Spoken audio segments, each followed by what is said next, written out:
ও মুফতি যে ফিতিন যেগো যখন হজরত মৌলানা জৈনুল হক সাহেবের রাতাবাড়িত নদাত তামিরের কনফারেন্স হয়েছে তখন তাই হদিস পড়েছেন লা ইসলাম ইল্লা বি জামাআতিন ওলা জামাআত ইল্লা বি ইমারাতিন ওলা ইমারাত ইল্লা বি তাআতিন আও কামা ক্বালা আলাইহিস সালাতু ওয়াসসালাম হইয়া যখন ইমারতর দলিল দিছেন ও ফিতিনকে কত দিন তার ও চ্যানেলের মধ্যে হয়েছে খেলাফতের হদিস এই হদিসগুলো খেলাফতের বারার মধ্যে আইছে এই হদিস দিয়ে ইমারত বানানি জায়েজ নাই।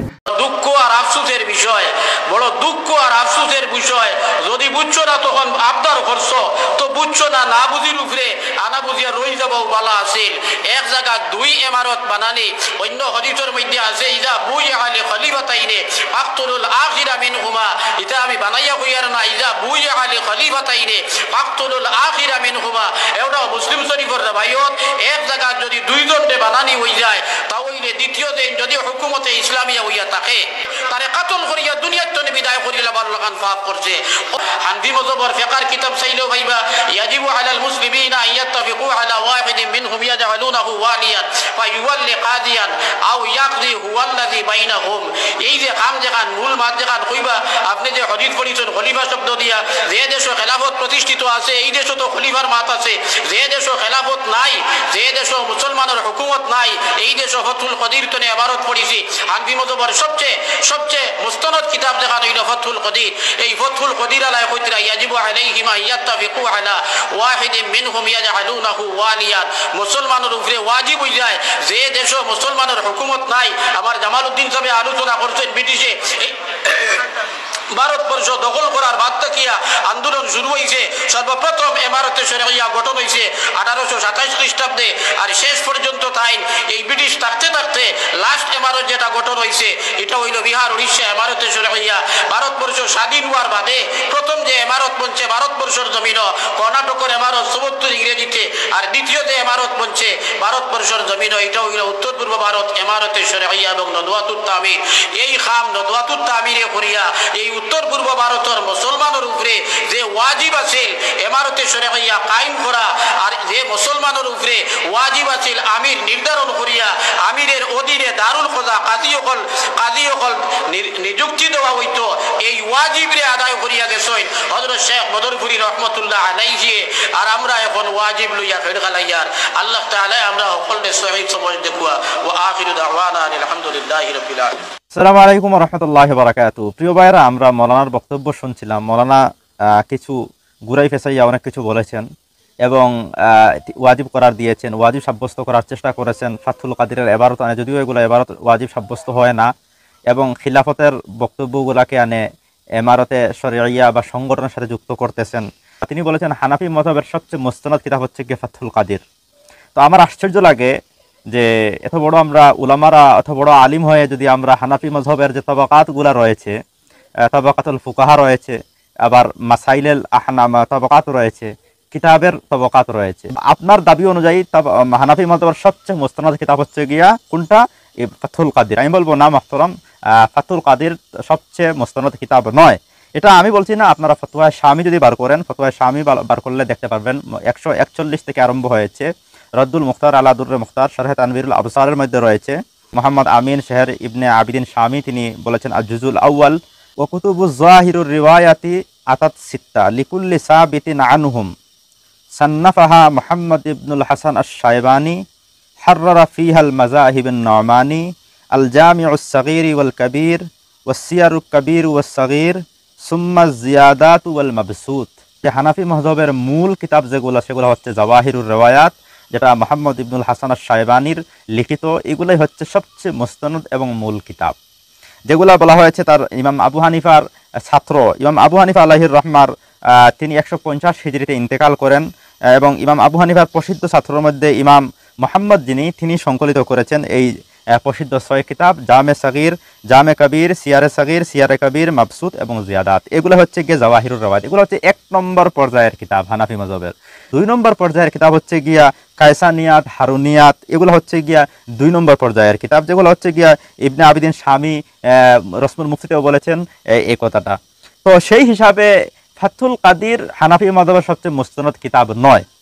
আচ্ছা, এবার আসেন গিয়া, এগুলো আমি কিতাব সম্পর্কে আপনাকে বললাম, এবং এবার আসেন গিয়া যে ইবনুল হুমাম কি প্রথম পর্যায়ের ফকি বা মুজতাহিদ নাকি 6th 5 বা 6 নম্বর পর্যায়ের ফকি বা মুফতি কোনটা বলবেন? এটা বিশুদ্ধ মত হচ্ছে কি আপনারা এই রসুল মুফতির দিকে দেখুন। মুহতারামের বক্তব্য হচ্ছে কামালউদ্দিন ইবনুল হুমাম কি প্রথম পর্যায়ের বা সবচেয়ে মুস্তনদ কিতাব বলে তো প্রথম পর্যায়ের হবেন। তো আমার ভাষ্য অনুযায়ী, ফতোয়া শামীর ভাষ্য, অন্যান্য ভাষ্য অনুযায়ী ফতোয়া শামী যেহেতু প্রধান পর্যায়ের ইমাম নয়, তাহলে ইবনুল হুমাম কেমনে প্রথম পর্যায়ের হয়? তো দেখেন এখানে আপনারা লক্ষ্য করুন, এখানে দেখেন তাবাকাতুল ফুকাহা, এই ফুকাহাদের যে বাগ যেগুলো রয়েছে, প্রথম পর্যায়ে কারা, দ্বিতীয় পর্যায়ে কারা, তৃতীয় পর্যায়ে কারা, চতুর্থ কারা, পঞ্চম কারা। এখানে দেখেন তাবাকাতুল মুজতাহিদিন ফিসার যেটা 1 নম্বর, যেটা এরা হচ্ছে গিয়া আইম্মা আরবা যারা, এরাই হচ্ছেন প্রথম পর্যায়ে। 2 নম্বর যেটা হচ্ছে তাবাকাতুল মুজতাহিদিন ফিল মাযহাব, এবং এই যে জাওয়াহিরুর রিওয়ায়াত যেটা, এটা হচ্ছে গিয়া ইমাম আবু হানিফা, ইমাম ইউসুফ, ইমাম মুহাম্মদের একমত হলেই হয় গিয়া জাওয়াহিরুর রিওয়ায়াত। 2 নম্বর যেটা, সেটা হচ্ছে গিয়া তাবাকাতুল মুজতাহিদিন ফিল মাযহাব। সাহেবাইন যারা আছেন গিয়া ইমাম ইউসুফ, ইমাম মুহাম্মদ যারা, এরাই হচ্ছে গিয়া তাবাকাতুল মুজতাহিদিন ফিল মাযহাব, এরা হলো গিয়া দ্বিতীয় পর্যায়ে। তৃতীয় পর্যায়ে হচ্ছে গিয়া তাবাকাতুল মুজতাহিদিন ফিল মাসাইল, এরা হচ্ছে গিয়া কারা, जैसे इमाम तहावी, काजी खान, शामसुल आइम्मा सरक्सी, এরা হচ্ছে কি আপনার 3 নম্বর পর্যায়ের ইমাম। 4 নম্বর যারা হচ্ছেন, এরা হচ্ছেন কি আপনার তাবাকাতুল আসহাবিত তাখরিজ মিনাল মুকাল্লিদিন, এরা তো মুকাল্লিদ হবেন, এরা নিজেরা কোনো ইজতিহাদ করতে পারবেন না, নিজের করে ইজতিহাদের যোগ্য রাখেন না ওনারা যেমন 2 রকম কোল থাকলে তিনি এটাকে শক্তিশালী এরকম বলতে পারেন। 5ম হচ্ছে কি তাবাকাতুল আসহাবিত তাখরিজ মিনাল মুকাল্লিদিন, কয়েকটা রিওয়ায়াত আছে গিয়া, কয়েক রকমের কৌল আছে গিয়া, তো এর মধ্যে থেকে একটারে তাই তরজি দিতে পারেন। 6 নম্বর যেটা, সেটা হচ্ছে গিয়া তাবাকাতুল মুকাল্লিদিনা আলাল কাদিরিনা আলাত তিলমিজ, এরা হচ্ছেন গিয়া কারা, ওই ইবনুল হুমাম যে, এরা হচ্ছে গিয়া 6th লেভেলের মুফতি হানাফি মাযহাবে মুহতারাম আমার জানা মতে, এবং ফতোয়া শামী বলতে, রসুল মুফতি বলতেছে, এবং এরা হচ্ছে কি আপনার 6th লেভেলের মুফতি। তো 6th লেভেলের মুফতির কাম কি, ইনারা হচ্ছেন গিয়া যেটা জয়ীফ আর শক্তিশালী, কোনটা শক্তিশালী কোনটা জয়ীফ, এগুলোর মধ্যে ফরক করে सकते हैं। তো সাহেবে হিদায়া যদি 5th লেভেল হন, তো ইবনুল হুমাম হচ্ছেন গিয়া 6th লেভেলের মুফতি, আর ফকি তো 6th লেভেলের মুফতি হলে গিয়া, যেহেতু হিদায়া সরা লেখছেন গিয়া ফাতহুল কাদির মুহতারাম আমার জানা মতে, আপনি ফাতহুল কাদিরে তো দেখলে পাইবেন গিয়া, তো হিদায়া সরা হচ্ছে গিয়া ফাতহুল কাদির, এই হচ্ছে গিয়া আপনার মাযহাবের ইমামের অবস্থান। তো এখান থেকে আপনি কিভাবে ফাতহুল কাদিরের ইবারত দ্বারা আপনার ওয়াজিব সাব্যস্ত হয় মুহতারাম, আমির বানানো যায়, তবে সংগঠনের কোনো আমিরকে আপনারা আমির বানাইতে পারেন, কোনো এদারা আমির নিযুক্ত করতে পারে, এটা ওয়ামরুম সুরার অনুগতের মধ্যে একটা সুরত হচ্ছে গিয়া, এটাকে মুবাহ বলেছিলাম আমি। তোমার জানা মতে আপনারা হাকিম বলতেছেন কাজী নিযুক হবে, তো ইসলামী খিলাফতে কাজী নিযুক হয়, আপনারা সংগঠন হিসাবে নিযুক দিতে পারেন, তবে এটাকে আপনি ওই ইসলামী হুকুমতের কাজীর সাথে তুলনা করতে পারবেন না, কারণ কাজী আর মুফতি তো সমান, কারণ মুফতি শরীয়ত বয়ান করে আর কাজী নাফিজ করে, এটার মধ্যে তো পার্থক্য, তাই তো। 3 নম্বর পর্যায়ে হচ্ছে গিয়ে ইবনুল হুমামের কিতাব ফাতহুল কাদিরের মাসাইলের যে তবকাত যেটা রয়েছে, স্তর রয়েছে, 3 নম্বর স্তরের মধ্যে হচ্ছে গিয়ে ফাতহুল কাদিরের অবস্থান। 1 নম্বর যেটা আসল যেটা হচ্ছে, সেটা হচ্ছে গিয়া এই আপনার হানাফি মাযহাবের মুতাবার মুস্তানাদ কিতাব হচ্ছে গিয়া জাওয়াহিরুর রিওয়ায়াত, এবং দ্বিতীয় পর্যায়ে হচ্ছে গিয়া আপনার হারুনিয়াত, এগুলা হচ্ছে দ্বিতীয় পর্যায়ে। তৃতীয় পর্যায়ে হচ্ছে ওয়াকিয়াত, এগুলাই হচ্ছে গিয়া আপনার ফাতহুল কাদির, ইবনুল হুমাম, শামী, রদ্দুল মুখতার, তারপরে আপনার কানজুদ দাকাইক, আল বাহরুর রায়েক, তাবদিয়ানুল হাকাইক, বাদাইস সানাই, হ্যাঁ আল বাহরুর রায়েক, এগুলা হচ্ছে গিয়া ফতোয়া হিন্দিয়া, মাযাহিবুল আরবা, এই যে কিতাব যেগুলো, আরো যে কিতাব যেগুলো রয়েছে সবগুলো মিলাই হচ্ছে গিয়া আপনার ওয়াকিয়াত যেগুলো, এগুলো তৃতীয় পর্যায়ের কিতাব। তো মুহতারামের এই কথা থেকে ওয়াজিব সাব্যস্ত হয় না আমার জানা মতে মুহতারাম। আদবের সাথে আপনার কাছে জানতে চেয়েছি যে আপনি কোন জায়গা থেকে, যেহেতু ওয়াজিব সাব্যস্ত করতে হলে নস লাগে, আর এবং কোন সংগঠনের আমিরের আনুগত্য করা আমার জানা মতে ওয়াজিব নয় মুহতারাম। ফাতহুল কাদিরের বক্তব্য সেটা হচ্ছে খিলাফতের কথা বলা হয়েছে, কিন্তু তার কথার মধ্যে অনেক জোড়া আছে, যদিও আমি সবগুলো জোড়া করতে চাচ্ছি না। বাকি আপনার সংগঠনকে প্রাধান্য দিতে গিয়ে ওয়াজিব করার দেওয়াটা আমি মনে করি মুহতারাম কিরকম হয়ে যাচ্ছে। যদি আপনাদের কাছে এরকমের কোনো দলিল সাব্যস্ত হয়, ওয়াজিব সাব্যস্ত হয়ে থাকে, তাহলে আশা করি আপনারা পেশ করবেন বলে আমরা আশা রাখছি। ততক্ষণের জন্য ধন্যবাদ। ওয়া আখিরু দাওয়ানা আলহামদুলিল্লাহি রাব্বিল আলামিন। আসসালামু আলাইকুম ওয়া রাহমাতুল্লাহি ওয়া বারাকাতুহু।